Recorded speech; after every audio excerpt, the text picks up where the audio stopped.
नाज़रीन अस्सलाम वालेकुम। सियासत टीवी के खुसूसी प्रोग्राम आमने सामने में आपका खैर मकदम है। नाज़रीन, मैं मोहम्मद रियाज अहमद और आप अच्छी तरह जानते हैं कि हम इस प्रोग्राम में गैर मामूली शख्सियतों को, एक्स्ट्राऑर्डिनरी पर्सनैलिटीज़ को मदऊ करते हैं। उन शख्सियतों को मदऊ करते हैं जो इंसानियत की बात करते हैं और इंसानियत में यकीन रखते हैं। हमारे प्रोग्राम का हिस्सा रिलीजियस स्कॉलर्स भी बनते हैं, उलमा मुशाइखीन भी बनते हैं और दिगर आबनाए वतन से ताल्लुक़ रखने वाली अहम शख्सियतें भी इस प्रोग्राम में मदऊ की जाती हैं। और आपको यही बता दूँ कि आज हिंदुस्तान किस तरह के हालात से गुजर रहा है, लेकिन हमें मायूस होने की जरूरत नहीं है, क्योंकि हमारे दरमियान ऐसी कई शख्सियतें मौजूद हैं जो जुल्म के खिलाफ आवाज उठाती हैं, अमन की बात करती हैं, मोहब्बत की बात करती हैं, प्यार की बात करती हैं और हिंदुस्तान की तरक्की की बात करती हैं। आप ये भी अच्छी तरह जानते हैं कि फिरका परस्त ताकतें हिंदुस्तान को तबाह व बर्बाद करना चाहती हैं, उसी तरह जिस तरह चीन और पाकिस्तान हिंदुस्तान को बुरी नजर से देखते हैं। लेकिन जो इंसान अपने मुल्क से मोहब्बत करता है वो यकीनन इंसानियत से मोहब्बत करता है और हमारे मुल्क की यह खुशकिस्मती है कि ये एक गुलदस्ता जो होता है उसकी मानिद है, जिसमें भांत भांत के अनवा अक़साम के आपको फूल मिलेंगे। तो किसी फूल का नाम हिंदू है तो किसी फूल का नाम मुसलमान, किसी फूल का नाम सिख है तो किसी फूल का नाम ईसाई, और किसी फूल का नाम बुद्धिस्ट है तो किसी फूल का नाम जैन है। यानी आप देखेंगे कि यहाँ पर मुख्तलिफ भाषाएं बोली जाती हैं, मुख्तलिफ मज़ाहिब के लोग रहते हैं और यही अमन का गहवारा है। लेकिन आप देखेंगे कि हालिया अरसे के दौरान कम से कम 10 या 11 वर्षों से ऐसा लगता है कि मुल्क में अमन व अमान तबाह व बर्बाद हो गया है और खास तौर पर अक़लियतों को निशाना बनाया जा रहा है। जैसा कि मैंने आपको कहा है कि हमारे मुल्क की ये खुशकिस्मती है कि कई ऐसी शख्सियतें हैं जो जुल्म के खिलाफ आवाज उठाती हैं। इसमें एक आवाज है डॉक्टर सुरेश खेरनार की, और खेरनार साहब आपको बता दूं कि नागपुर से ताल्लुक रखते हैं और आरएसएस के हेडक्वार्टर में वो अमन की दावत देते हैं, मोहब्बत का पैगाम देते हैं और हिंदू मुस्लिम इत्तेहाद की बात करते हैं, गंगा जमनी तहजीब की बात करते हैं। उनकी सरगर्मियां सिर्फ हिंदुस्तान तक महदूद नहीं है, बल्कि अगर वो गजा में भी इसराइल फलस्तीनियों पर जुल्म करता है तो उसके खिलाफ भी आवाज उठाते हैं। तो आपका बहुत बहुत खैर मकदम है डॉक्टर साहब जी। और डॉक्टर साहब के बारे में बता दूं कि डॉक्टर साहब इंसानी और हुकूक के जहदकार हैं, समाजी हुकूक के जहदकार हैं। और आपको यही बता दूं, हैरत अंगेज बात यह है कि डॉक्टर साहब यानी तालिब इल्म के दौर में आरएसएस से भी वाबस्ता रहे, लेकिन आज हिंदुस्तान के जो बड़े बड़े आरएसएस पर तनकीद करने वाले हैं, नाकिद हैं, उनमें डॉक्टर सुरेश खेरनार जो हैं वो सरे फहरिस्त हैं। तो डॉक्टर साहब, पहला जो सवाल है, हैदराबाद आप तशरीफ लाए, आप और हमारे स्टूडियो में भी आए, तो आप ये बताइए कि मुल्क के जो मौजूदा हालात है या जो जिस तरह की सूरत हाल पैदा की जा रही है, वो क्या मुल्क को तबाह व बर्बाद नहीं कर देगी? कर चुकी है। जी जी। 77 साल हो रहे आज़ादी को। जी जी। 75 साल का अमृत महोत्सव और अमृत काल, ये शब्दों का इस्तेमाल हुआ है। मैंने उसको विष काल बोला है। अच्छा। क्योंकि जो माहौल गुजरात से शुरू किया, या और थोड़ा पीछे जाऊं जी जी, तो बाबरी मस्जिद राम जन्मभूमि का मसला उठा के जो रथ यात्राओं का दौर शुरू किया, जी जी, तब नरेंद्र मोदी, अमित शाह नाम की कोई शख्सियतें न किसी के जहन में थी, न कोई जानता था इनको। जी जी। होंगे अपनी अपनी जिंदगी के, क्योंकि मेरे से 2-3 साल बड़े हैं मोदी जी। जी जी जी। वो 50 के पैदा हुए, मैं 53 का हूँ, तो 3 साल तो सीनियर है, लेकिन हमने भी कभी उनका नाम नहीं सुना था। अच्छा। वो प्रचारक होंगे आरएसएस के। तो उसके दौर से, जब ये लोग कुछ भी नहीं थे, उस दौर से ये शुरुआत करने वाले शख्स रहे लाल कृष्ण आडवाणी। उन्होंने एक तरह से इसकी नींव डाली है, जिसको ध्रुवीकरण बोलते हैं हिंदी में, अंग्रेजी में पोलराइजेशन बोलते हैं। आपने नागपुर का जिक्र किया, आरएसएस का भी नाम लिया, तो ये तंजीम 1925 को इटली में बेनिटो मुसोलिनी, जी जी, और जर्मनी में एडोल्फ हिटलर। बेनिटो मुसोलिनी ने 15वीं शताब्दी का एक बच्चा था बलाल, उसने उस समय के राजा के ऊपर पत्थर फेंका था। तो चालाकी देखिए इतिहास का उपयोग ये लोग कैसा करते हैं। इतिहास की बात ही पूरी अभी हमारे इर्द गिर्द में चल रही है।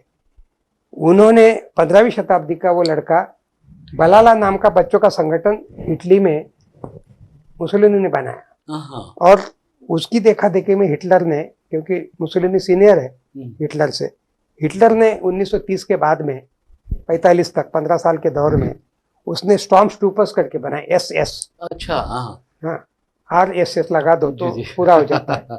उसने एसएस बनाया। ऐसे ऐसे बच्चे पैदा किए, तैयार किए कि जिनको चौथी 5वीं मंजिल से नीचे जंप करने के लिए बोलते थे तो खुशी खुशी कूदते थे। अच्छा। वो इसलिए कि जो जहाज सेकंड वर्ल्ड वॉर में बाद में आने वाले थे और उनकी चिमनियाँ जो थी, अच्छा, हवाई जहाज से छतरी में बैठकर उस चिमनी के भीतर विथ सुसाइड बॉम्ब, अच्छा, और चिमनी के अंदर जाना है। मतलब उस बच्चे को भी मालूम है कि अपना मुस्तकबिल क्या है, तय है। जी जी। इस ढंग के संगठन बनाने वाले ये लोग हैं। नथुराम गोडसे उसमें की पहली नॉन केस है। फिर उसके बाद प्रज्ञा सिंह है और बहुत कुछ है, बहुत नाम लिए जा सकते। तो ये एक कारखाना है जो फैक्ट्री है, जो हिटलर और मुसोलिनी को हूबहू, अच्छा, बाकायदा आरएसएस का संस्थापक धर्मवीर मुंजे, डीवी मुंजे, जी जी, जो सेकंड राउंड टेबल कॉन्फ्रेंस के लिए लंदन गए थे, जाने के समय बंबई से जिस जहाज में गए उसमें अंबेडकर भी थे, जी जी, जहां से वो सीटों का बंटवारे का मसला शुरू हुआ, साउथ ब्यूरो कमीशन वाला।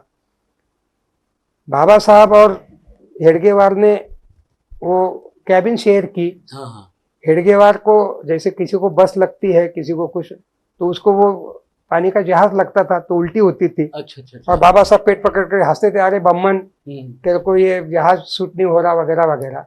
लेकिन चतुराई इसकी देखो, second world round table conference के बाद में उसने एक शब्द से नहीं बोला बाबा साहब कि वो इटली जा रहा है, जो कि 1 महीने का सफर होता था वो, मुंबई से लंदन का, एडन वगैरह होते हुए जाना पड़ता था। गांधी जी सबका वो जिंदगी का हमेशा का सफर रहा।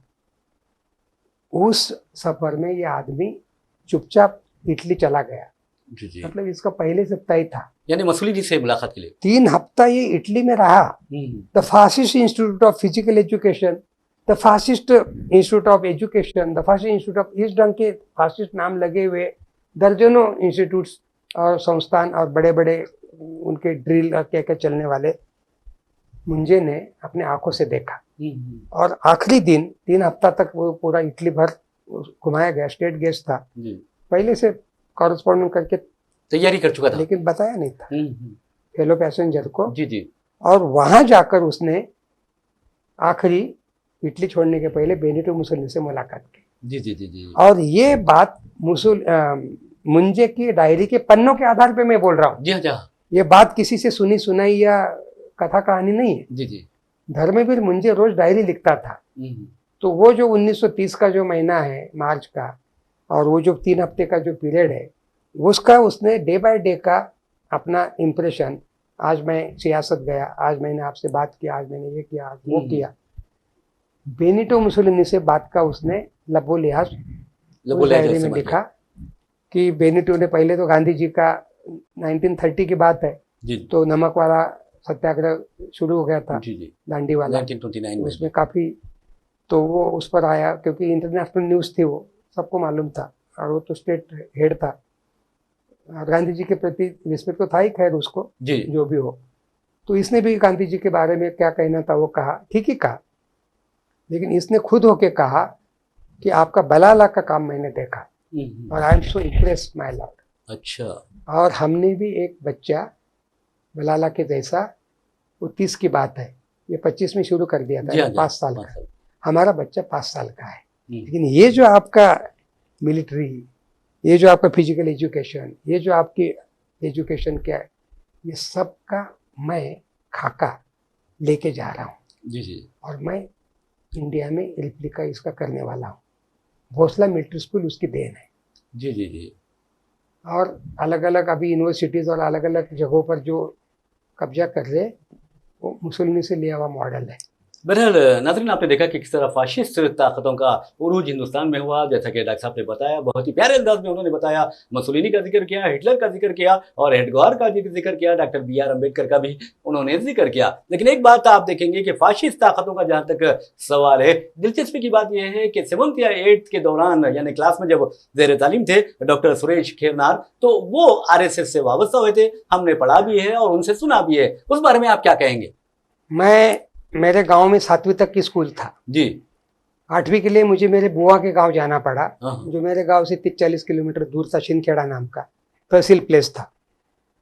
वहां के स्कूल में एक भूगोल के टीचर थे। भूगोल मेरा प्रिय सब्जेक्ट था। अच्छा। BB पाटिल नाम के बड़े अच्छे शिक्षक थे। जब भी उनके वहां जाता था, बैचलर थे, अमरूद, बेर, अच्छा। मूंगफली, क्या क्या खिलाते रहते थे, प्यार से बात करते थे। तो उन्होंने ऐसे ही पूछा, अरे शाम को तुम क्या करते हो? मैंने कहा कुछ नहीं, तो ऐसे ऐसे एक मैदान में कुछ होता है, आते जाओ। जी जी। तो 10-12 साल की उम्र की बात बता रहा हूँ मैं, क्योंकि मैं 4 साल के भीतर ही स्कूल में जाना शुरू कर दिया था। अच्छा। क्योंकि छोटा था जी। और थोड़ा चुलबुला था, तो माँ बाप ने, तो उस समय कोई सर्टिफिकेट वगैरह की बातें थी नहीं, तो मैं बहुत जल्दी 8वीं और 11वीं वगैरह 15 साल के भीतर ही हो चुका था। अच्छा। तो ये 12-13 साल की दौर की बात है मेरी। तो मैं जाने लगा, तो जाके आता था, तो मेरे कुछ मुस्लिम दोस्त थे जी। अच्छा। उन्होंने बोला, अरे सूरज तुम वहाँ जाते हो फुटबॉल और क्या क्या, बड़ा इंटरेस्टिंग है, हमको भी ले चलो ना। मैंने कहा मैं पूछता हूँ। अच्छा। तो जो भी शाखा, जिसको शाखा चालक बोलते हैं जी, लोकल, उसको पूछा तो बोले सीनियर, वरिष्ठों को, मराठी में वरिष्ठों को पूछना पड़ेगा। अच्छा, वरिष्ठ, अच्छा, सीनियर। मैंने कहा पूछो। हाँ। तो वरिष्ठों को पूछा तो उन्होंने बोला कि नहीं, थोड़ा जिला लेवल के वरिष्ठों को पूछते हैं। जिला वाले बोले कि अरे तुम्हारे यहाँ तो दशहरे, यानी संघ का स्थापना दिवस है, दशहरा, तो दशहरे के दिन तो धुलिया, नासिक, जलगांव 3 डिस्ट्रिक्ट के बौद्धिक हेड आ रहे, नाना नाम के, तो वहीं से पूछ लो, क्योंकि उनके अंदर में आपस में खुसफुस हो रही होगी कि ये कुछ मामला तो इतना सीधा नहीं है। तो वो आए नाना ढोबल, तो नाना ढोबल ने बौद्धिक दिया, संघ स्थापना के 40-42 साल का सफर उन्होंने पूरा रखा सामने। लेकिन अभी भी अपना संगठन कमजोर है, अभी भी अपनी शाखाएं कमजोर है, जी। बढ़नी चाहिए वगैरह वगैरह, संघ शक्ति बढ़नी चाहिए। बड़ा जोशीला भाषण दिया। तो उसके बाद सवाल जवाब का सेशन था, तो अब मेरे इस बात पर किसी को कोई सवाल है तो भाई पूछो। तो मेरा हाथ ऊपर उठा। अच्छा। पीछे बैठा था, तो जैसे मेरा हाथ ऊपर उठा तो हाँ बोलो बोलो। तो मैंने कहा आपने बहुत अच्छा मार्गदर्शन किया, संघ शक्ति बढ़नी चाहिए, शाखा की संख्या बढ़नी चाहिए। तो मेरे कुछ 5-10 दोस्त हैं, वो बहुत दिनों से हम आना चाहते बोल रहे, लेकिन ये कोई लोग मेरे को जवाब नहीं दे पा रहे। वरिष्ठों को पूछेंगे। अब आप वरिष्ठ आए हैं, तो उतने में उनको कान में लोकल जो भी हेड था वो कुछ बता रहा था। अच्छा। तो वो डेफिनेटली ये बता रहा हो कि ये लड़का कोई मुस्लिम लड़के को लेके आने की बात कर रहा है, झंझट कर रहा है। अच्छा। तो वो तैश में बोले कि नीचे बैठो। मैंने बोला मैंने आपको सवाल किया है, क्योंकि ये मेरा रवैया पैदाइशी है। अच्छा। मेरे को न मोदी का दबाव आता, न अहमद निजात का आता, जिनसे मैं मिला हूँ इसलिए उनके नाम ले रहा हूँ। मैं ऐसे ही बेबाक बोलता हूँ। कई लोगों ने, संदीप ने वगैरह बोला, अरे अहमद निजात को तो ये नहीं कहना था आपने, उनके मुंह पे कह दिया। अच्छा। If you make Palestine issue as a Muslim या Islamic issue, we didn't solve this issue more than 1000 years, but if we take this issue just like Vietnam, then we will be succeeding in our lifetime. अच्छा बताया आप। हाँ। तो ये सब बोले घबरा के, प्रेसिडेंट ऑफ ईरान, और आप उसको मुंह पे बोल दे रहे। मैंने कहा उसने तो अप्रिशिएट किया, मेरे कपाल के दोनों गालों के चुम्बन लिए उसने, और माइक हाथ में लेके अप्रिशिएट किया। I am so happy to hurt doctor कहरदार, my lord Ayatollah Khomeini. Ji. Just like Ayatollah Khomeini, my Lord's opinion also same. मैं और माइक लेके बोला कि मैंने कहा I don't know about Ayatollah Khomeini. I know so many black due to Western media. तो उसने तुरंत कलेक्टर वर्क्स ऑफ खोमेनी के पूरे वॉल्यूम्स देने लगा एडीसी को बोल के। अच्छा। डॉक्टर साहब को पूरे वॉल्यूम्स जब ईरान छोड़ेंगे तब देना। सॉरी, थोड़े हम भटक गए। तो वो नाना ढोबल को मैंने कहा कि मैं नहीं बैठूंगा, ये क्वेश्चन आंसर का सेशन है, और मैं आपको सवाल किया हूँ, मेरे सवाल का जवाब नहीं दे रहे आप, कुछ तो आपस में खुसुर फुसुर कर रहे। मैंने कहा अरे आप वरिष्ठों की बात नहीं मान रहे, संघ की डिसिप्लिन, अनुशासन में वरिष्ठों ने बोला बैठो तो बैठना। मैंने कहा नहीं, मैं नहीं बैठता, ये क्वेश्चन आंसर का सेशन है, मेरे को आंसर मिले बगैर मैं तो बैठने वाला नहीं हूँ। बोले हॉल से निकल जाओ। मैंने कहा हॉल से नहीं, मैं संघ से ही निकलता हूं। मैंने कहा ऐसे संगठन में नहीं रहना चाहता जिसमें मेरे सवालों का जवाब नहीं है। तो उसी शहर में एक राष्ट्र सेवा दल नाम की भी तंजीम चल रही थी, मुझे नहीं मालूम थी। जी जी। तो मैं थोड़ा सा इंसल्ट तो हो ही गया था मेरा। दसरे का सेशन था, काफी लोग देख रहे थे, सुन रहे थे, तो थोड़ा इंसल्ट फील कर रहा था। तो किसी ने बोला कि एक और शाखा है, वो झंडा थोड़ा उसका तिरंगा है, उसमें कुछ कुदाल फावड़ा है, कुछ यंत्र का पहिया है, ऐसा कुछ है बोले, और उसमें लड़कियां भी जाती है और दलित आदिवासी भी लड़के दिखते हैं बोले, और हरिजन बोर्डिंग में चलता है। तो मैं चला गया, छोटा सा गांव, कोई बड़ा नहीं था, 10-20 हज़ार का। तो मैं वहाँ गया तो वो जो चालक थे वो भी पाटिल, प्रभाकर पाटिल। अरे तुम तो आरएसएस की शाखा में जाते हो ना? मैंने कहा हाँ जाता था, लेकिन उन्होंने मुझे कल दसरे के दिन आउट कर दिया। बोले क्यों? मैंने कहा मेरे कुछ दोस्त है। बोले कौन लोग है? मैंने कहा ये वो नाम लिए उनके, यूसुफ फलाना ढिमका। तो अरे बोले यहाँ लाओ, यहाँ तो दलित, मुसलमान, हिंदू, आदिवासी लड़कियां सब आते हैं, ये देखो ना ये सब, तो कल ले आओ। इस ढंग से मेरा आरएसएस से राष्ट्र सेवा दल का सफर शुरू हुआ, जिस तंजीम का मैं ऑल इंडिया प्रेसिडेंट था 2017 टू 2019। अच्छा जी।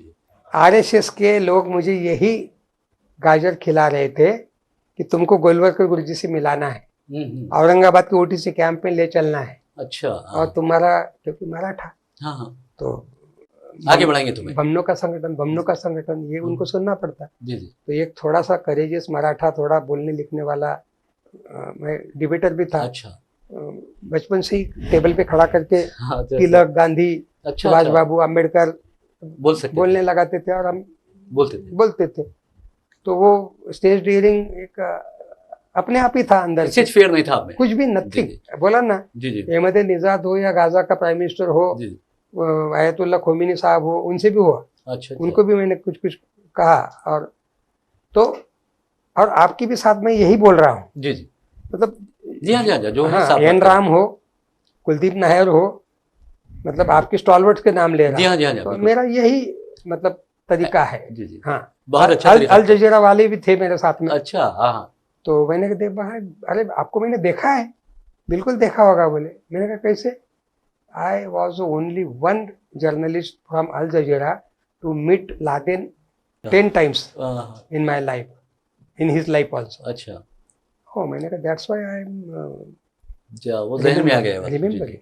अच्छा, एक डॉक्टर साहब ये बताइए कि चलिए आरएसएस की जब बात करते हैं तो मुल्क के जो मौजूदा हालात हैं, आप देखिए कि जामे मस्जिद दिल्ली हो या फिर आप चले जाइए संभल जाइए, वहाँ के जो हालात हैं, अजमेर शरीफ के जाइए, वहाँ पर क्या हालात आपने देखा कि किस तरह वहाँ हिंदू, मुस्लिम, सिख, ईसाई हर मजहब का आदमी आता है, ख्वाजा साहब से प्यार करता है, लेकिन वहाँ पर भी कहा जा रहा है कि मंदिर है। और इसी तरह 15 ऐसे मुकामात हैं इंडिया में कि उनके बारे में जानबूझकर कहा जा रहा है कि ये नीचे मंदिर था और मंदिर है और इसकी खुदाई की जानी चाहिए। तो ये जो सिचुएशन है उसके लिए कौन जिम्मेदार है? आरएसएस है।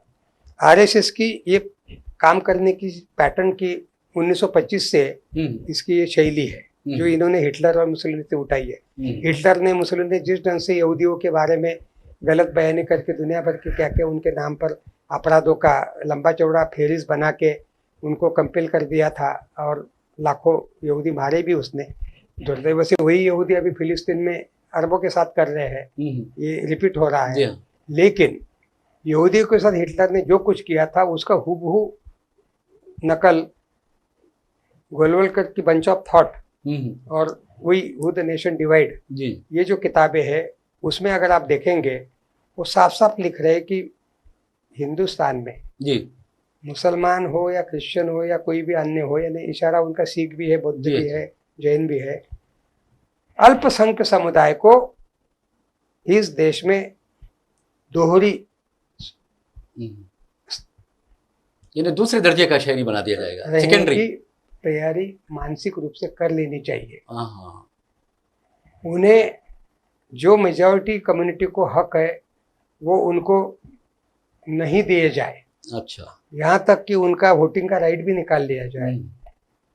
और उन्होंने खुद को, अपने आप को भाग्यवान मानना चाहिए कि वो बहुसंख्यक समुदाय की सदाशयता है, ये उनके शब्द है। उसके आधार पे रहना उन्होंने सीख लेना चाहिए। ये गोलवलकर का लिखा हुआ जो टेक्स्ट है जो आज भी मौजूद है, शमसुल इस्लाम साहब का आपने नाम लिया, उन्होंने इस पर क्रिटिकल काफ़ी अच्छी किताब लिखी है। जी हमारे डॉक्टर जफरुल इस्लाम साहब, उनका जो फारोस पब्लिकेशन है उसने उनकी दोनों तीनों किताबें छापी है शमसुल साहब की। और बंच ऑफ थॉट ओरिजिनल और वो दोनों किताबें आप ऑनलाइन भी निकालेंगे तो आपको पीडीएफ फाइल में मिल जाएंगे। तो ये गोलवलकर का जो टेक्स्ट है ये, और सावरकर का हिंदुत्व नाम का किताब है 1911 का है। अंडमान जेल में जाने के चंद दिनों के भीतर ही उन्होंने लिखा है। वो बाद में किताब की शक्ल में उसको आया है। जिना 1940 में लाहौर में पाकिस्तान का प्रस्ताव पारित करते हैं, लेकिन ये उससे 30-32 साल पहले ये किताब हिंदुत्व नाम की, मतलब हिंदुस्तान के बंटवारे की नींव तो और 40 साल पहले डाली गई है, वो भी आरएसएस। तो ये जो अकेले मुस्लिम लीग को या मुसलमानों को जो माथे पे ठिकरा फोड़ा जाता है, तो इसके तो असली जिम्मेदार तो आरएसएस है या हिंदू महासभा है। या हिंदू महासभा भी बनने के पहले एक कुछ प्रजा परिषद ऐसी कुछ नाम की थी जिसका अध्यक्ष दरभंगा का महाराजा था। 1906 की बात है। मुस्लिम लीग 1906 के दिसंबर में बनी और ये उसी समय की पैदाइश है। दोनों तंजीमों को अंग्रेज हवा दे रहे थे क्योंकि उनको मालूम था कि डिवाइड एंड रूल के लिए ये दोनों अपने को काम आने वाले भविष्य में। तो इस ढंग से बंटवारे का खाली ठिकरा जो मुसलमानों पे या जिना पे बार बार फोड़ा जाता है, ये जब ये सब कर रहे थे तब जिना तो 100% राष्ट्रवादी मुसलमान था। जिना तो मुस्लिम लीग को सीधे आंख से देखना नहीं चाहता था। जिना ने तो वो जो वहाँ का जो खलीफा वाला जो मामला था खलीफा उसकी मुखालफत की थी। गांधी जी को उन्होंने अपनी राय लिखी थी कि आप गलत कर रहे हैं, खिलाफत तहरीक के खिलाफ। हाँ, तो वो तो अपने आप खत्म हो गई, वो बात अलग है कमाल पाशा आने के बाद में। तो इस ढंग की राजनीति की शुरुआत करने का पाप उतना ही है आरएसएस का जितना कोई मुस्लिम तंजीम का है। इसमें आरएसएस अपने आप को बहुत साफ सुथरी धोई भी नहीं समझ सकती है। अच्छा, तो सबसे संगीन बात आजादी के आंदोलन में जिस किताब के विमोचन के लिए आज मैं आया हूँ, आजादी के आंदोलन में दूर दूर तक आरएसएस का नाम नहीं है। जिस स्वतंत्रवीर सावरकर का नाम लिया जाता है उसने 1911 से 1917, 18, 20 तक उसकी 1 दर्जन माफीनामे की रिकॉर्डेड लेटर्स की फाइलें हैं। ऑनलाइन भी अवेलेबल है। अभी तो कोई ऐसा नहीं कि कोई आपको आर्काइव में जाके ढूंढना है, वो अवेलेबल है। फिर इन्हें शर्म क्यों नहीं आती कि हमारा जो लीडर ये बेशर्म होते हैं। जनरली ये जो इस ढंग की तंजीमें होती है बेशर्म होती है। अच्छा। इनका ऐसा रहता है कि अपना लक्ष्य जो है उसके ऊपर आप उदाहरण देता हूँ। आचार्य विनोबा भावे ने वो कोट किया है कि आप ही हाल ही में मैंने किसी अखबार में या पत्रिका में पढ़ा कि इनके जो गुरुजी है यानी गोलवलकर, उन्होंने कहा कि अपना आदर्श अर्जुन होना चाहिए। अर्जुन क्यों? क्योंकि अर्जुन को एक ही लक्ष्य दिया था, मछली की आंख को देखना है। और अर्जुन स्थित प्रज्ञ था। अर्जुन जब हिलने डोलने लगा लड़ाई में तो श्री कृष्ण ने अर्जुन को कहा कि अर्जुन, अपने नाते रिश्तेदारों को देख के तुमको हाथ तुम्हारे कांपते हैं, तुमको दुख होता है, तो तुम जाके उनको प्रणाम करो, then you will kill them. अच्छा, मतलब आप उचित आदर करो और मारो। ये है आरएसएस का आदर्श। ये विनोबा भावे बोल रहे हैं। लिखित टेक्स्ट है, किताबें है उसके ऊपर। और विनोबा भावे ने कहा कि ये है फासिस्ट तरीका कि तुम उनको प्रणाम करो, भले वो दोस्त है, रिश्तेदार है, तुम्हारे भाई बहन है, और उनका वध करो। अच्छा, एक बात बताइए कि बगल में छुरी और मुंह में राम की जो बात हो रही है, तो क्या आरएसएस यही तरीका नहीं अपना रही है? और एक इसके साथ एक सवाल, बहुत ही अहम सवाल है। अब आप देखिए कि गज़ा का जो मामला है या फ़लस्तीन का जो मसला है, उसके बारे में आप देखेंगे कि वहाँ पर बुलडोज़र चलता है, वहाँ पर जो आबादियाँ हैं फ़लस्तीनियों की वो तो तोड़ी जाती हैं। तो क्या हिंदुस्तान में भी, क्या हिंदुस्तान की या आरएसएस में और इसराइल की जो मोसाद है उनमें कुछ गहरा ताल्लुक तो नहीं? मैं आपको मेरा राइटअप भेजूँगा। जब ये यूपी में शुरू किया गया, बुलंदशहर से लेके अलीगढ़ से लेके जगह जगह पे कोई डॉक्टर के दवाखाने, कुछ अच्छी अच्छी बिल्डिंग है, थोड़े साउंड मुस्लिम लोगों की हवेली तोड़ी गई। जी जी। 1.5 लाख के आसपास है ऐसे टोटल। सुप्रीम कोर्ट ने तो बुलडोजर गलत है वगैरह बोल दिया, लेकिन उसका मुआवजा और करने वालों को सजा का कुछ नहीं किया।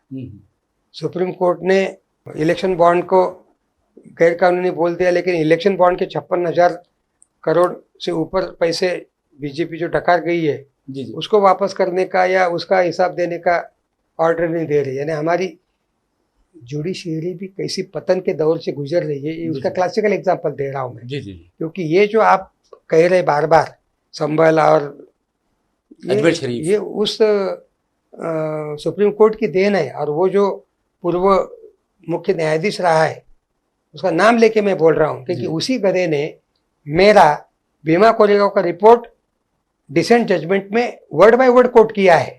वो रिपोर्ट भी भेजूंगा मैं आपको। 8 पन्ने का रिपोर्ट है मेरा। मेरे को वायर से कॉन्ग्रेचुलेशन मैसेज आया, अच्छा doctor Khairnar congratulation for you justice Chandrachud. उस समय वो खाली जज था। अच्छा। 4-5-6 लोगों में एक justice Chandrachud dissent judgement referred by your report word by word quote किया उन्होंने। हाँ, मतलब इतना डबल स्टैंडर्ड वाला। एक बार कोई प्रो आरएसएस वाला कोई प्रो कुछ होता है, लेकिन ये तो ऐसा नमूना निकला कि इसने इंप्रेशन ये दिया कि ये बहुत इम्पार्शियल है, बहुत ऐसा है वैसा है, बहुत हवा बनाई थी ना। 2 साल का टेन्योर की बात कर रहा है, जमहूरियत की बात, बहुत कुछ होता था। प्रेशर कुकर की बात की उसने। अगर आप इस ढंग से अल्पसंख्यक के लोगों को दबाओगे, लोगों के सवालों को मुखर नहीं होने दोगे, तो कुकर जैसा ब्लास्ट हो जाता है, वैसे सोसाइटी भी फट सकती है, फलाना डिमका बहुत सारा। एक बात मैं आपको रोकना चाहूंगा। आप ये बताइए, जैसा कि जस्टिस चंद्रचूड़ के बारे में हर कोई ये कह रहा है कि उनकी वजह से आज मुल्क के हालात बहुत खराब हो गए हैं। हाँ। लेकिन आप ये बताइए कि आज जस्टिस चंद्रचूड़ जो पहले जमहूरियत की बात करते थे, सेक्युलरिज्म की बात करते थे, लेकिन बाद में क्या डर खौफ की वजह से ऐसा उन्होंने किया, या ब्लैकमेलिंग की वजह से किया, या फिर लालच की वजह से किया? एक तो बेसिकली मैं कास्ट के ऊपर कभी बोलता नहीं हूँ। जी, लेकिन मुझे ये बोलना पड़ेगा कि ये महाराष्ट्रियन ब्राह्मण है। अच्छा। पुणे के पेशवाओं की जो खैरात की होती उसमें का ये परिवार, उनका चंद्रचूड़ वाड़ा। अच्छा। आज भी पुणे में वाड़ा मतलब हवेली है, जैसा आपका सियासत का है जी। तो वैसा पुणे में आज भी उनका पुराना चंद्रचूड़ वाड़ा करके एक जगह है जी, क्योंकि वो हेरिटेज कैटेगरी में चली गई है। अच्छा। ये उस मतलब विरासत के प्रतिनिधि है वर्तमान। और ज्यादा होशियार लोग शातिर भी होते हैं। जी। 2 तरह के होशियार होते हैं, ईमानदार होशियार होते हैं और कुछ इस ढंग के होते हैं। जी। तो इन्होंने, और जुडिशियरी में उम्र के 40 साल की भीतर आ गए जी। राष्ट्रपति KR नारायणन ने, आप वो पौंडीचेरी के बच्चे की 45 पन्ने की रिपोर्ट देखी भी होंगे, कारवान में उसने जो स्टोरी बनाई दास ने, वो चंद्रचूड़ के जन्म कुंडली तक खुद के लाया। वो 25 साल का लड़का है, बहुत मशहूर हुई है वो। हमारे आपके जैसे पत्रकारों को सीखने जैसी बात है, अपने बेटे से भी कम उम्र का है वो। वो लड़के ने हिंदुस्तान के 1500 से ऊपर लोगों को, जिन्होंने चंद्रचूड़ के साथ पढ़ाई की, जिन्होंने उसके साथ काम किया, जिन्होंने कुछ ऐसे अलग अलग लोगों को, जजेस को, वकीलों को मिल के, नाम नहीं डिस्क्लोज कर रहा हो किसी का भी, एक्स बोलते रहता है, लेकिन चंद्रचूड़ उसको चैलेंज में नहीं कर रहा। 45 पन्ने का यानी किताब की शक्ल का वो मजमून है। वो तो बोला कि वो तो बोले कुछ 100 से ऊपर पन्ने हो रहे थे बोले। अच्छा। बोले सर वो तो बोले डबल हो रहा था। उन्होंने काट के 45 किया बोले, एडिट करके। हाँ। तो मैंने तुरंत अंजुम को मैसेज किया कि he should publish whole text as a book form. अच्छा। जैसे मैंने इसको बोला राणा आयुब को। अच्छा। मैंने कहा राणा, इतना सारा मटेरियल इकट्ठा किया है तुमने, लिखो ना किताब। सर बोले सर्कुलेशन। मैंने कहा अरे हॉट केक के जैसी जाएगी तुम्हारी। तो गुजरात फाइल आई। जी। और आज गुजरात फाइल की देख लीजिए कितनी एडिशन निकली, उर्दू, हिंदी, मराठी, बांग्ला, भारत की हर भाषा में, इवन विदेशों में भी गई, इंटरनेशनल अवार्ड्स मिले उसको। तो मुख्य मुद्दा ये चंद्रचूड़ बंदा जो है ये बहुत होशियार है, ब्रिलियंट तो था ही, उसकी पूरी पढ़ाई यूके और यूएस में हुई है। जी। बाप भी उसका 7 साल का चीफ जस्टिस रहा है। जी। हिंदुस्तान का रिकॉर्ड ब्रेक है किसी चीफ जस्टिस का सीनियरिटी का, और इसका रिकॉर्ड ब्रेक है उम्र के 40 साल के भीतर ये जुडिशियरी में आ गया, हाई कोर्ट में। KR नारायणन ने ऑब्जेक्शन लिया था कि इतना कम उम्र का अभी से आप इसको डाल दे रहे। जेठमलानी लॉ मिनिस्टर, उसने दबाव डाला कि नहीं, और ये इस ढंग से जुडिशियरी में आया है और अभी 65 में निकला है। तो 40 और 65 यानी 25 साल के ऊपर हाई कोर्ट से लेके सुप्रीम कोर्ट तक का, और बाप का भी 7 साल का, और बाप के भी जजमेंट्स कोर्ट किए जाते हैं कंट्रोवर्शियल, जो इसने खुद भी पलटे हैं। अच्छा जी, कुछ जजमेंट। जी जी।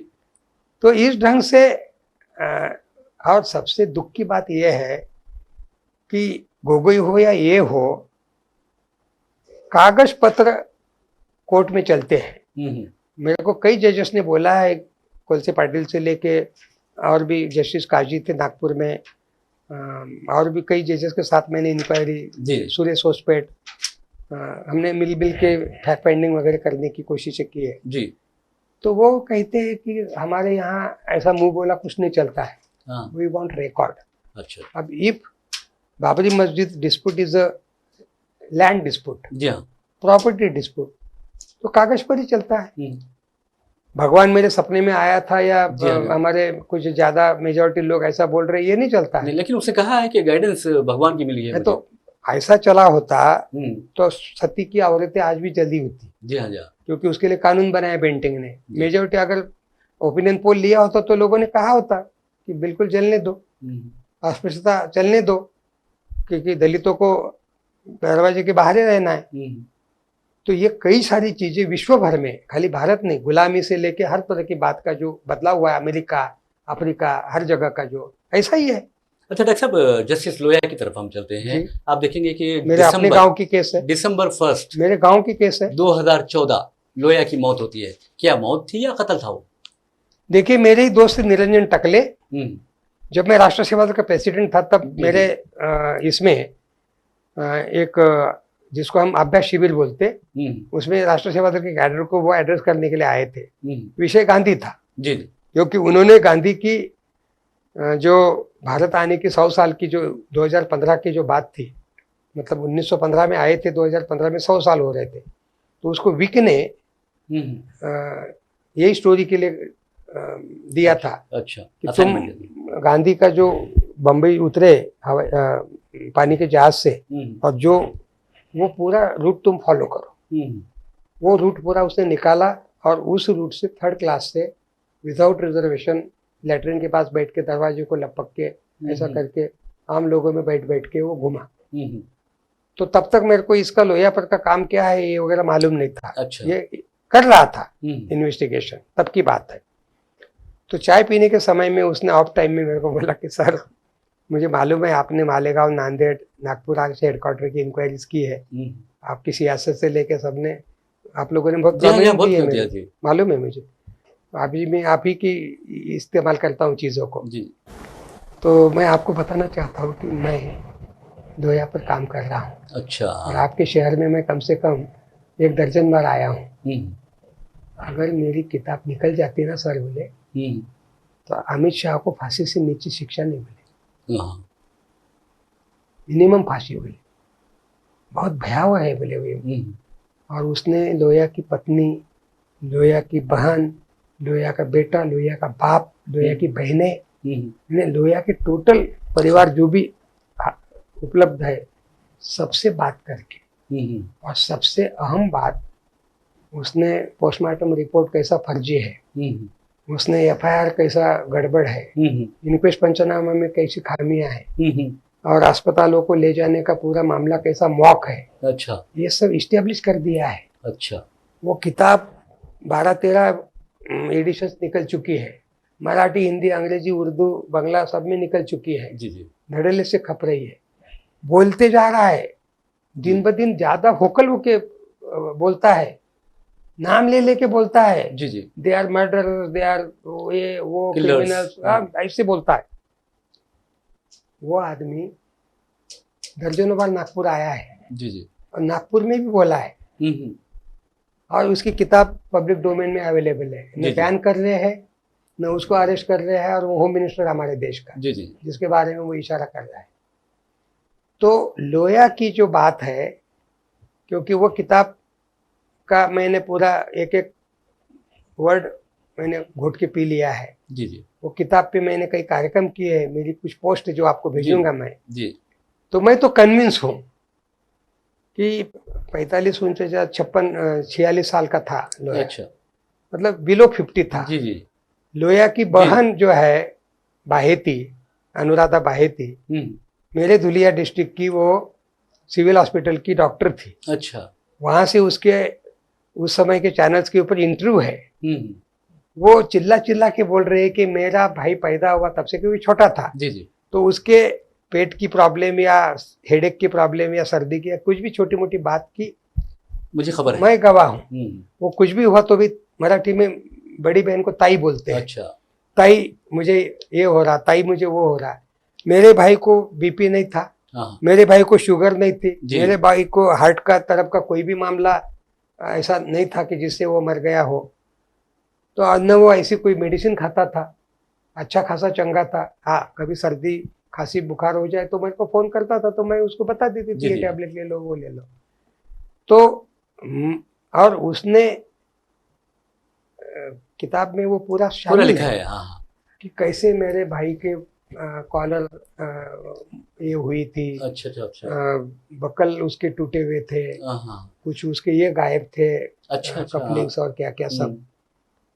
तो हार्ट अटैक का आदमी अपने पूरे कपड़े और सोया हुआ, और कहानी ये बताई जा रही कि वो सोया हुआ था, जी जी, हार्ट अटैक आया और फिर उसको शिफ्ट किया, तो वो पैंट शर्ट में सोया क्या? जी हाँ, ये भी जनरली बंबई से नागपुर जो किसी शादी में आया है, सरकारी गेस्ट हाउस में ठहरा है, और सबसे क्लाइमैक्स की बात, उस गेस्ट हाउस के रजिस्टर में लोया का नाम नहीं है। ये बहुत अच्छी बात आपने बताई है। और नाज़रीन, मैं समझता हूँ कि आप भी जस्टिस लोया के बारे में ज़रूर पढ़ेंगे कि किस तरह उनकी मौत हुई और उसके मौत के पीछे कौन है। जैसा कि अक्सर हुकूक इंसानी के जहदकार कहते हैं कि उनका कत्ल किया गया, और किसने किया है ये भी सबको मालूम है, लेकिन आप देखेंगे कि जो भी कातिल है वो आज कहाँ पर है। लेकिन एक बात ज़रूर है कि हमारा जो मसला है आज फिल वक्त, हिंदुस्तान का जो मसला है, ऐसा लगता है कि बहुत हालात ख़राब है, गंभीर है। तो अब हिंदुस्तान का होगा क्या? देखिए, हिटलर भी 1945 तक 30 अप्रैल के दिन तक 15 साल 30 में उसने चांसलर की शपथ ली थी, और 45 तक का सफर उसने किया, और वो भी शायद 50 के आसपास ही था, कोई ज्यादा उम्र दराज भी नहीं हुआ था। खुद की अपनी पर्सनल गन लेकर उसने अपने आप को और अपनी दोस्त को दोनों को मार के पेट्रोल डाल के पूरी बॉडी को नष्ट करने का कार्यक्रम उसने अपना खुद बिल्कुल डांट डपट के अपने मातहत लोगों को बोल के रखा था। ये भी है इतिहास। जी हाँ जी। जब उसके जैसा आदमी जो पूरे दुनिया को एक तरह से अंगूठा दिखा रहा था, पोलैंड से लेकर रशिया, ब्रिटेन, अमेरिका, सब एक तरह से हाँपने लग गए थे जी। वो ऐसे ही इस पर आ गया था कि वो कुछ भी कर सकता था, लेकिन वो गलती से माइनस टेम्परेचर में रशिया में घुसा, और वहाँ उसके जो सैनिकों की जो दुर्गति हुई, अन्यथा वो गलती नहीं किया होता तो हो सकता कुछ चीज पे और होता जी। लेकिन उसको अपने आप को आत्महत्या करके मरना पड़ा है जी। और मुसोलिनी का तो लोगों ने पेड़ पे टांग के उसके ऊपर थूकना मुतना क्या क्या नहीं किया जी। वो इतिहास में दर्ज है। तो विश्व के इतिहास में ऐसे उदाहरण बहुत मिलते हैं, शैतानों के हुए हैं, और उनकी मौतें कैसी हुई है ये भी है। ये जल्लाद अगर इसी ढंग से राजनीति करते जाएंगे, इसी ढंग से बाबरी मस्जिद से लेके अजमेर शरीफ और क्या क्या, और कल मक्का मस्जिद भी आ सकते हैं जी जी। यहाँ भी ऐसा है वैसा है कह सकते हैं जी जी। लाल किले के भी बारे में कह सकते हैं, और किसी हिस्टोरिकल कई सारे प्लेसेस मॉन्यूमेंट्स जो है। और आगे जाके मैं कहता हूँ या बोलता भी हूँ, यहाँ भी बोला हूँ मैं हैदराबाद में, ये हिंदुओं को महंगा पड़ेगा, क्योंकि इस्लाम तो 1500 साल ही है जी जी। बुद्धिज्म को जो है 2-2.5 हजार साल पुराना है, इसी देश की पैदाइश है। बुद्धिज्म कहीं और इधर उधर नहीं निर्माण हुआ, ये बोध गया है, ये सारनाथ है, यहाँ से बुद्धिज्म की शुरुआत हुई। उनका मृत्यु भी यही हुआ है, आज भी उनका वहाँ बना हुआ है समाधि जी जी। यूपी में वो जो कुशीनगर है जी जी, ऐसा मैं देख के आया हूँ, अभी पिछले साल ही गया था चीफ गेस्ट बन जी जी। तो ये भी एक हिस्ट्री है। फिर उसी बुद्ध से निकल के अशोक चंद्रगुप्त मौर्य से लेकर दुनिया भर की डायनेस्टी हुई है। जी हाँ, जी हाँ। और जिनको कैसे खत्म किया गया है ये सब दुनिया और जानती है। उसकी मॉनेस्ट्रीज को, उनके दुनिया भर के राजमहलों को, विक्रमशिला से लेके पाटलिपुत्र से लेके वैशाली से लेके सब जगह के, इंक्लूडिंग बोध गया, जी जिस बोधि वृक्ष के नीचे उनको आत्मज्ञान हुआ था, वो वृक्ष का जी जी, वहाँ पर भी काट के फेंका है। जी हाँ, जी हाँ। वो अभी जो वृक्ष है वो फॉल्स है। हाँ, ओरिजिनल वृक्ष था, उसकी टहनी उठा के वो उनके अनुयायी ले गए थे श्रीलंका, वो वहाँ मौजूद है। अच्छा अच्छा। लेकिन यहाँ कुछ नहीं रखा। और आज भी उस मंदिर की जो ट्रस्टी है जी जी उसमें आधे से ज्यादा हिंदू है जी जी और बुद्धों की उसमें माइनॉरिटी है। तो ये जो दादागिरी चलती है बुद्धिज्म के बारे में, जैनिज्म के बारे में, ये तो 2500 पुराने दोनों में 40-50 साल का फासला है। जी। तीर्थंकर और गौतम बुद्ध ये उसी बिहार की देन है। जी हाँ, जी हाँ, बिहार गया। और उसी जगह पे इनका बिहार यानी विहार। अच्छा, बिहार। जी। और तीर्थंकर की भी तीर्थ स्थलों को विहार बोला जाता है। हाँ। और बुद्धिज्म के भी इनको विहार बोला जाता है। अच्छा अच्छा। तो इस ढंग से ये बिहार शब्द का जो निर्माण है, तो उन बिहारों का आज क्या हुआ है। जी जी। मैं अभी सांची भोपाल चुनाव के बीच में से फुर्सत लेके मुझे सांची ले गए। जी जी। वही सी टूटी फूटी मूर्तियां हैं। जी जी। 2-2 साल पहले ये करने वाले कौन थे? जब दुनिया में इस्लाम धर्म का अस्तित्व नहीं था, मैं तब की बातें कर रहा हूँ। जी जी। इस्लाम आया आज से 1500 साल पहले। बुद्धिज्म, जैनिज्म ये 2-2,500 साल पुराने रिलीजन है। डॉक्टर साहब, एक बात है, जहाँ तक इस्लाम की बात है, बहुत ही आपने बात कही है, लेकिन जहाँ तक इस्लाम का सवाल है, इस्लाम जो आया है, अक्सर लोग, हमारे जो लोग हैं वो कहते हैं कि 1400 साल पहले आया, 1500 साल पहले आया। असल उनको मैं समझता हूँ कि जब से आदम है तब से इस्लाम है। हम जो प्रॉफिट सल्लल्लाहु अलैहि वसल्लम आए हैं वो 1500 साल है, ऐसा है। जी जी जी। नहीं हो तो फिर उस ढंग से अगर यहूदियों की भी तरफ जाएंगे, तोरा जो उनका धर्म ग्रंथ है, जी जी। और अब्राहम जो है, जी, अब्राहमिक जो रिलीजन, ये सभी उसी की शाखाएं हैं अलग अलग। तो उसमें एक क्रिश्चियनिटी का है, एक यहूदियों का है, एक इस्लाम का है। तो इस ढंग का तो वो रिटर्न हिस्ट्री बाकायदा मौजूद है। जी हाँ। विश्व के इस्टेब्लिश रिलीजन जिनको बोला जाता है, स्थापित धर्म, वो यही है। जी हाँ। बाकी के तो सब कहानी कथा ही है पुराण और वो सब बातों में। बहरहाल नाज़रीन, आपको बता दूं कि जहाँ तक डॉक्टर सुरेश खैरनार का सवाल है, मैंने जैसा कि आपको बताया है कि इंसाफ की बात करते हैं, अमन की बात करते हैं, मोहब्बत की बात करते हैं और खुलकर इजहार ख्याल करते हैं, किसी से डर नहीं, किसी से खौफ नहीं। तो बहरहाल हम चाहेंगे कि हमारे जो प्रोग्राम की रिवायत रही है कि हम अपने मेहमान से प्रोग्राम के आखिर में एक मैसेज लेते हैं। हम चाहेंगे कि डॉक्टर साहब हमारे जो व्यूअर्स हैं उन्हें मैसेज दें। मैं ये कहना चाहता हूं कि भारत एकमात्र मुल्क है कि जिसमें विश्व के सभी इस्टेब्लिश रिलीजन अस्तित्व में है। जी। यहाँ यहूदी भी है, बेनेजू करके हमारे बम्बई में मराठी बोलने वाले हमारे दोस्त लोग हैं, मराठी सरने में उनके। जी जी। इस ढंग का ये मुल्क है जिस मुल्क में विश्व के सब रिलीजन के लोग रहते हैं और आज से नहीं हजारों सालों से रहते हैं।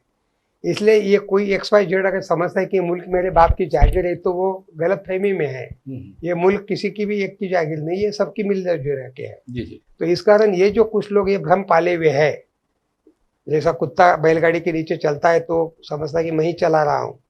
तो इस ढंग से ये जो कुछ लोग है जो मुल्क की एकात्मता, इंटीग्रिटी के साथ खिलवाड़ कर रहे, और ये जो अजमेर से लेके संभल से लेके नए नए शगुफे खोले जा रहे हैं, ये अमीबा के जैसे इस देश के टुकड़े होने की तीसरे बंटवारे की पहली बार मैं डिस्क्लोज कर रहा हूँ। पहला बंटवारा कैसे हुआ, दूसरा बंटवारा यानी बांग्लादेश की निर्मित कैसे हुई, और अब 20 से 25 करोड़ के ऊपर आबादी को आप अगर इस ढंग से ह्यूमिलेट करोगे, इस ढंग से सताओगे, गुजरात, भागलपुर, मलियाना और अभी अजमेर शरीफ से लेकर दुनिया भर की तीर्थ स्थलों को अगर आप हाथ लगाओगे, तो आने वाले दिनों में कोई भी कौम विश्व की इस ढंग से बर्दाश्त नहीं करती है। तो इसलिए देश की राष्ट्रीय एकात्मता, इंटीग्रिटी के साथ खिलवाड़ है।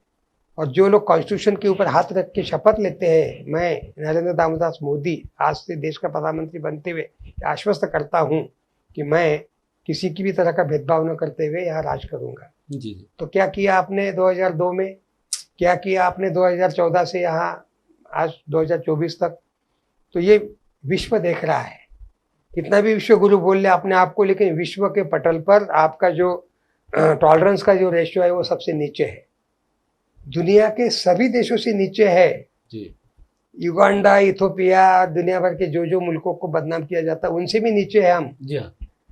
हमारा देश का जो एक इंटीग्रिटी का जो रेशियो है वो, तो ये जो महत्वपूर्ण जो बातें जिससे देश की गर्दन ऊपर उठती है, वो गर्दन पिछले 10 सालों से जो नीचे नीचे झुकते जा रही है, ये मेरे जैसे इस देश के लिए, मेरे पिताजी जेल में गए आज़ादी के समय, मैं इमरजेंसी में जेल में गया हूँ, तो मैं ऐसे फैमिली से बिलोंग करता हूँ कि जिसका इस मुल्क के साथ खिलवाड़ करने वाले वो कोई भी हो, उनके खिलाफ, इंदिरा गांधी के भी खिलाफ हमने जंग लड़ी है, अंग्रेज़ों के भी खिलाफ मेरे पिताजी ने 42 में जेल गए हैं, और अभी भी हम आज सियासत के बहाने ये दावा करते हैं या ऐलान करते हैं या चेतावनी देते हैं कि इस मुल्क के साथ का खिलवाड़ अब ज़्यादा हम बर्दाश्त नहीं करेंगे, और इसके लिए देश के हर तरह के लोग, अमन पसंद जो 80% है, जिसको हम साइलेंट मेजॉरिटी बोलते हैं जी, साइलेंट मेजॉरिटी अगर उठी ना तो आपको भागने के लिए जगह नहीं मिलेगी, वो भी दिन दूर नहीं है। बहरहाल नाज़रीन, बहुत ही प्यारा मैसेज डॉक्टर साहब ने दिया है, और मैं समझता हूँ कि ये मैसेज सारे हिंदुस्तान में पहुँचेगा सियासत टीवी के जरिए और सियासत अखबार के जरिए। और इसी के साथ अपने मेज़बान मोहम्मद रियाज अहमद को इजाज़त दीजिए। इंशाल्लाह फिर मुलाकात होगी, फिर बात होगी। तब तक के लिए अल्लाह हाफिज़।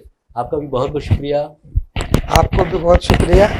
मैंने सोचा नहीं था, मैं तो कंडोलेंस के लिए आया था, जहीर साहब के इंतकाल के बाद पहली बार आया, लेकिन अचानक आप सब लोगों ने कहा कि मेरा इंटरव्यू हो जाए। जी जी। तो मैं आया, तो मुझे भी अच्छा लग रहा है, क्योंकि जिस कार्यक्रम के लिए आया था उसमें इतनी भीड़ थी कि मुझे 5-10 मिनट ही बोलने का मौका मिला। तो आज आपके सामने मैं फुल एक्सप्रेस हुआ हूँ, बहुत अच्छा लगा। तो मुझे भी बहुत अच्छा लगा।